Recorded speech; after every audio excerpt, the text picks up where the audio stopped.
Hello and welcome to Getting Started with Affinity Photo 2, a course of free tutorials, hints and tips on this excellent photo editing software.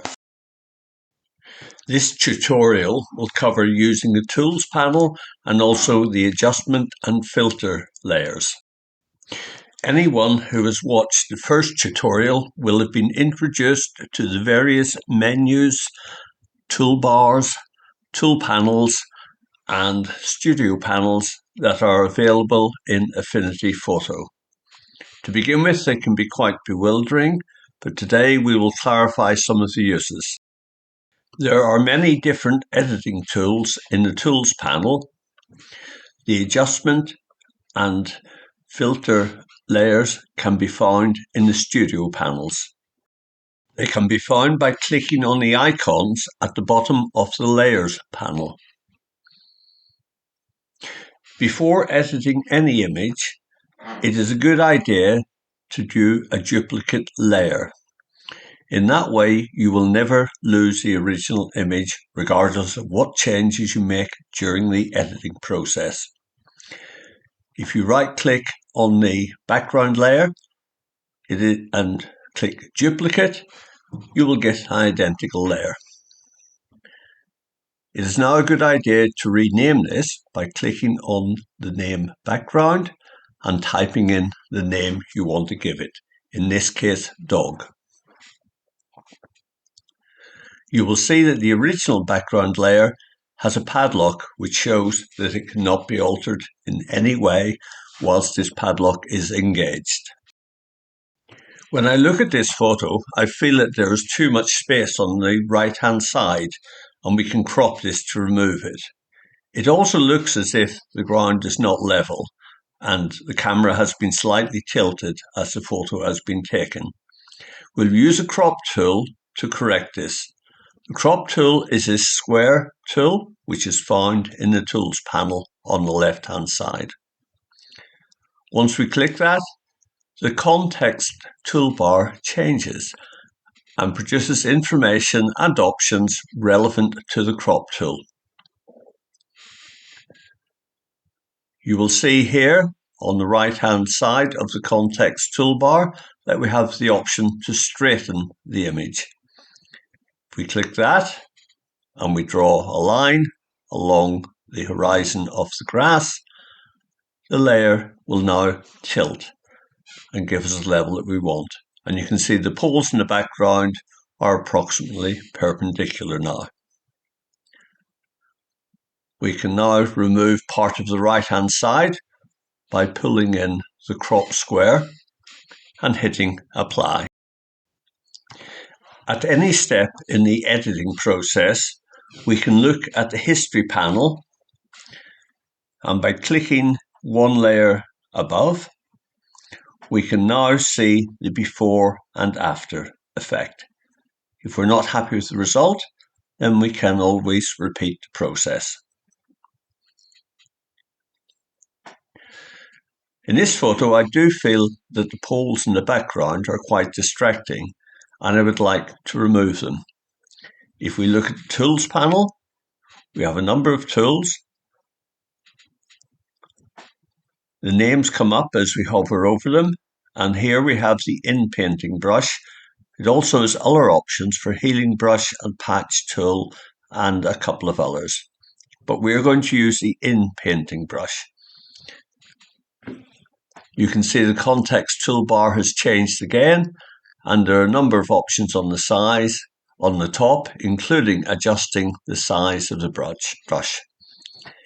If we paint over the poles, they are filled in by the surrounding vegetation, and this does a very good job of removing these objects. This can be done with small objects, but also with quite large objects. You can see this time there's still a very faint outline of the pole left behind, but if we paint over it again, it is now successfully removed. The background is now clean, and the poles are no longer distracting our attention from the dog. I now feel that the black coat of the dog is not showing enough detail and it is too dark. However, if we simply increase the exposure, we'll increase exposure on the grass as well. In the tool panel, we have the options for a burn and dodge tool. These terms come from the old-fashioned darkroom film editing. The dodge tool allows us to decrease the exposure on certain areas. By looking at the context toolbar, we can see an option for shadows, highlights, and in between. We of course want to work on the dark area, which is shadow. We could work at 100% opacity, but you get much better control by reducing the opacity considerably, and you can add it up bit by bit. I paint over the dark areas. Initially, we don't see very much change taking place, but we will repeat this painting process on several occasions until we get the result that we want. By consulting the history panel, we can see the before and after. So far, there's very little change, so we will do it again.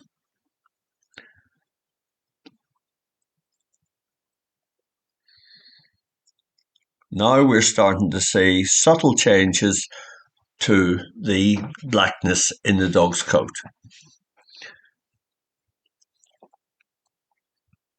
We will keep repeating this painting process until we get the result that we want.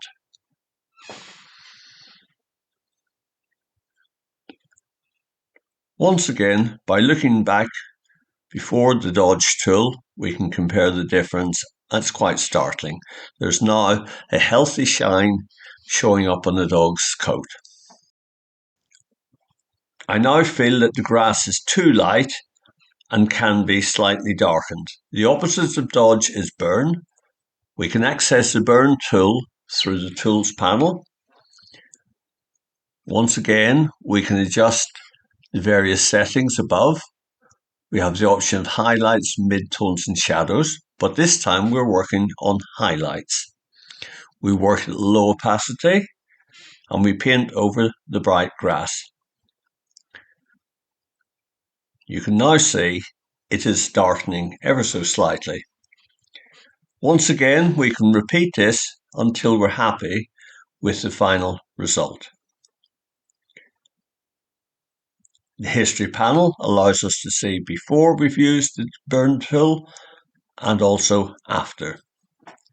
And if we're not happy, we can go back and do it again. We'll go back to before we use dodge and burn. That's before. That's after. And it's a much more pleasant finish. So far, we have seen how some of the tools in the tools panel can be used to make editing changes to our photo. But now we will look at the use of adjustment layers and filter layers. We will move to this new image of a lighthouse.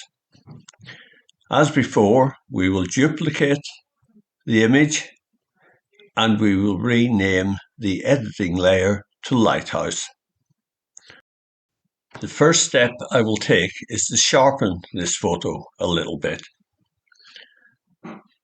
There are a number of ways of doing this, but in this case we will use the On-Sharp filter from the Filters drop-down menu.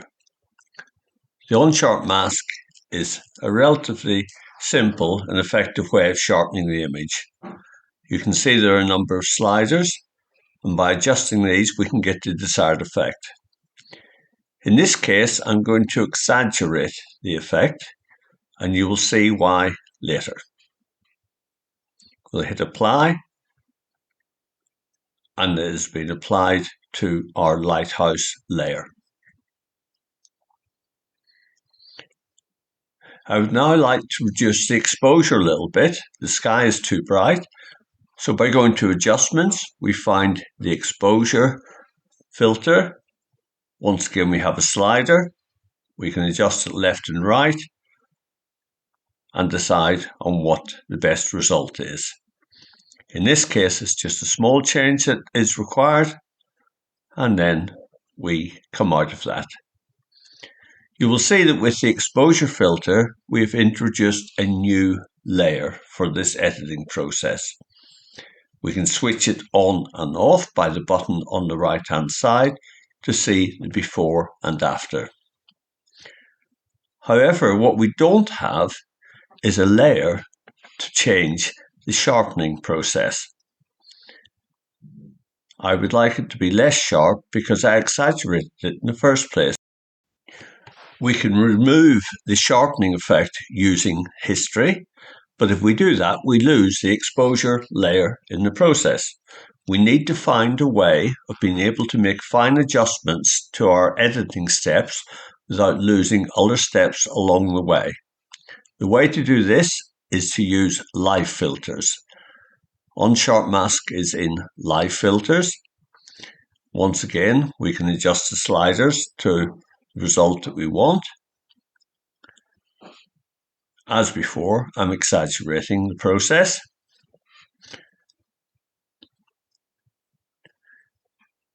We will now use the exposure adjustment.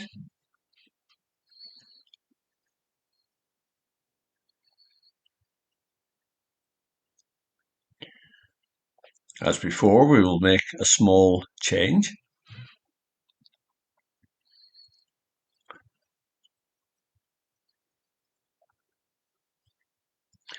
This time, you will see that we've introduced two new layers, one for exposure adjustment and one for the on-sharp mask. Each layer is independent of the other. If we click on the icon in each individual layer, we return to the sliders, and we can now make further adjustments, and we can fine-tune this to get the result that we want. And we're doing this without losing any other layers or making changes to any other layers. We can return to the exposure layer, and once again, if we wished, we could change that as well. So where possible, we should use live filters to allow us to have full control over changes to the image as we proceed. Once again, by clicking the on-off button on the right-hand side of the layer, we can say before and after. We can make further adjustments, but if we don't like the effect at all, we can simply remove it by pressing on the bin icon whilst that layer is highlighted. By using history to go back a step, we have put the layer back in again. I'm now going to make another adjustment. I feel that the image is very cold and blue, so I'd like to affect the white balance. We find this under adjustments. We can slide the top level to the right. It introduces a warmer feel. And if we wish, you can add a little bit of magenta tint as well. This is very much a matter of taste.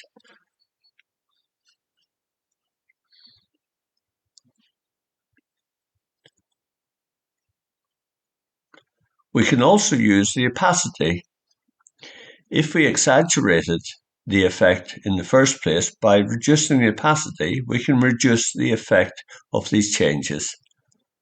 So we can make very fine adjustments until we get the result that we want. This opacity change only applies to this adjustment layer and does not affect any other layer directly.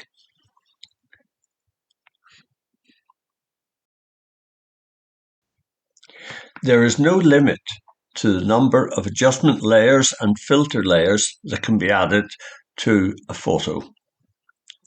However, we will find in time that the order in which they're processed and added to the screen can interact and affect each other. This is something we'll cover in more detail in a future tutorial. There is another way of making adjustments. If we remove the adjustments that we've made, we will keep the on-sharp mask there. Now if we go to the Windows option in the top menu, you will see there are quite a few names below. The ones that are ticked are already in our Studios panel, and we've been working with these as we've gone along. There are other options we haven't used, including adjustment. If we click that, a new Studio panel appears on the left-hand side. This has all the adjustment options that were available from the panel on the right-hand side. However, this time there are a number of presets, and we can see that there are suggestions that we can use. If we click warm, it produces a similar effect to what we have already achieved through previous changes. But because the panel appears and the option box appears, we can use the sliders to increase or decrease the effect. I'm going to exaggerate this for a reason, because we can create our own presets and we can name it. In this case, we will call it Extreme Warm. And if we hit OK, that is now saved as a preset option in the adjustment panel. This will now be available for any images that we edit in the future. You can create as many presets as you wish and do them to your own taste. Using the same adjustments panel, we can now add an exposure adjustment. Once again, there are presets. We will darken it slightly with a -1 stop preset. And once again, we can use the slider to fine-tune this to what we want. If you wish, you can add a new preset.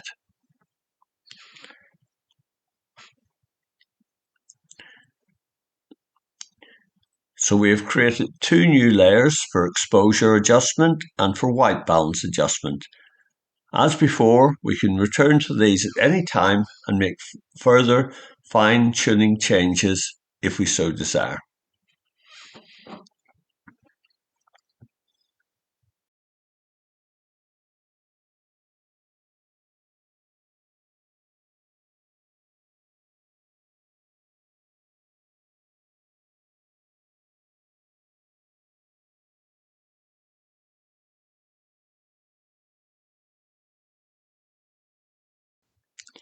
I hope that you have found this tutorial useful. If you have any questions, please enter them in the comments section and I will get back to you as soon as possible. If you hit the subscribe button, then you'll be informed of new videos as they appear. Next video will cover color and contrast control. Thank you and goodbye.